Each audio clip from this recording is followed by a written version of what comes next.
బ్రహ్మోత్సవాలలో సంఖ్యా నియమం ఉన్నది. ఎన్ని రోజులు బ్రహ్మోత్సవాలు చేస్తే ఏమి ఫలము ఈ లోకానికి అందుతుంది అని. తిరుమల దివ్యక్షేత్రంలో అయితే నవాన్హిక బ్రహ్మోత్సవాలు అంటారు, దానిని సార్వకామికము అని పిలుస్తారు. అదేవిధంగా ఇక్కడ పంచాన్హిక బ్రహ్మోత్సవము, దీనిని జయద బ్రహ్మోత్సవము అని పిలుస్తారు.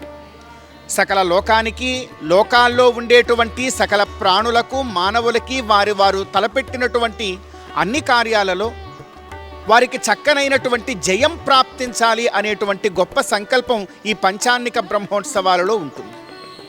అంతేకాకుండా సప్త పాకయజ్ఞాలు, సప్త హవిర్యజ్ఞాలు, ఇలా విశేషమైనటువంటి మొత్తము 21 యజ్ఞాల యొక్క ఫలము కూడా సకల మానవాళికి ఈ బ్రహ్మోత్సవముల ద్వారా కలుగుతుంది అని ఎంతో గొప్పగా ఆగమశాస్త్రాలు, వైఖానస ఆగమము, అదేవిధంగా పాంచరాత్ర ఆగమము కూడా ఈ లోకానికి చాలా గొప్పగా ఉపదేశం చేస్తూ ఉన్నాయి.